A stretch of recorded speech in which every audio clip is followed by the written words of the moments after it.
ఇప్పుడు ఆమె అంటున్నారు పూలే విగ్రహాన్ని అసెంబ్లీలో పెట్టాలి ఖచ్చితంగా, ఎందుకు పెట్టలేదు, గత 10 సంవత్సరాలుగా మేము డిమాండ్ చేయలేదు, నేను అడగలేదు, కానీ ఇప్పుడు అడుగుతున్నా, ఇప్పుడు పెట్టాలి అని అంటున్నారు. సో మీరేం చెప్తారు?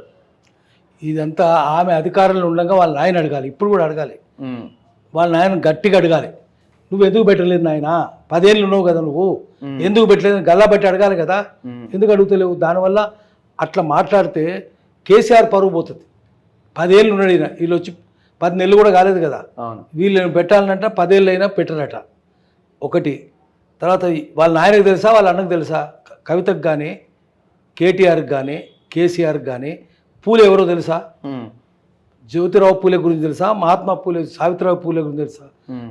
వాళ్ళిద్దరే కాదు, ఫాతిమా షేక్ బొమ్మ కూడా పెట్టాలి కదా, తెలుసా? మామూలు దళితులు ఎవరికైనా తెలుస్తుంది, చదువురాను ఎవరికైనా, చదువుకున్నది తెలియదు. అమెరికా చదువుకుంటే ఏం తెలుస్తుంది? వాళ్ళు ఇంగ్లీష్ ప్యారెటింగ్ జోకర్స్ కదా, చిలకలాగా ఇంగ్లీష్ మాట్లాడేటోళ్ళు. చిలకలాగానే మా చిలక గింతలు చిలక గడి తెలుస్తుందా? సావిత్రిబాయి పూలే అంటే చిలక చెప్తుందా? జ్యోతిరావు పూలే అంటే చిలక చెప్తుందా? తెలియదు కదా, వీళ్ళకు కూడా తెలియదు. ఇప్పుడు తెలుసుకున్నావు, అధికారం పోయినాక సావిత్రిబాయి పూలే ఎవరు, జ్యోతిరావు పూలే ఎవరు. ఇప్పుడు పూలే అంటుంది కానీ ఏ పూలే చెప్తలేదు ఆమె.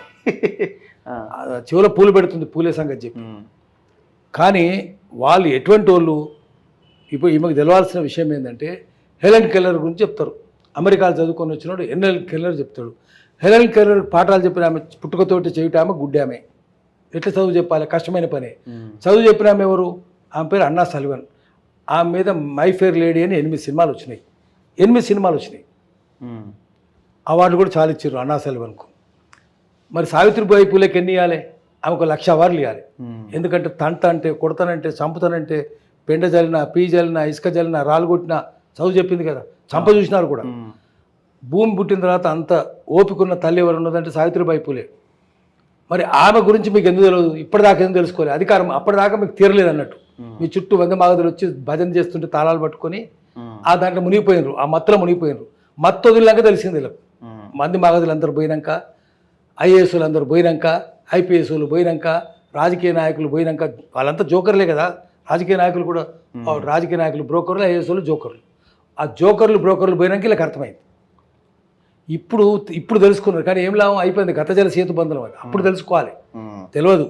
ఇప్పుడు బీసీ సంఘాలు గుర్తొస్తున్నాయి, రౌండ్ టేబుల్ సమావేశాలు, బీసీ సంఘాలు పెడుతున్నారు. అడుగుతున్నది బీసీ సంఘాలు చూసి ఆమెకు సో వచ్చింది.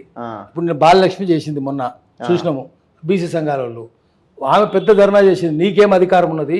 ఆమె ఎప్పటి నుంచో అడుగుతుంది. బాలలక్ష్మి పాపం ఎప్పటి నుంచో జ్యోతిరావు పూలే, సావిత్రిబాయి పూలే పెట్టాలని అడిగింది, విగ్రహం పెట్టాలి. అప్పుడు మీకు సోయి కూడా లేదు. ఆమె అడిగితే ఆమె తీసుకున్నదా?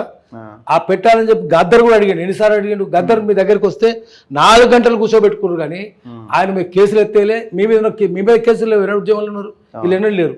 తెలంగాణ ఉద్యమాలు పాల్గొన్నందుకు గద్దర్ మీద కేసులు ఆయన. బయటకు వస్తే 4 గంటలు కూర్చున్నా కూడా మీరు చూడకనే పోతుంది. ఆయన జ్యోతిరావు పూలే, సావిత్రిబాయి పూలే గురించి కూడా చెప్పిండు, వినరా ఆయన చెప్పింది? మీరు ఆయన డిమాండ్స్ అది కూడా ఉంది.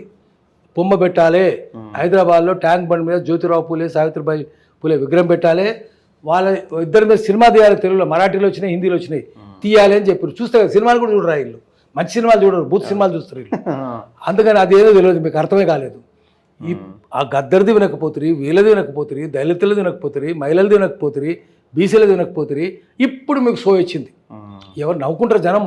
ఆఖరికి నల్లమల్ల కొండల్లో నక్కలు కూడా నవ్వుకుంటున్నాయి ఇలా మాటలు విని.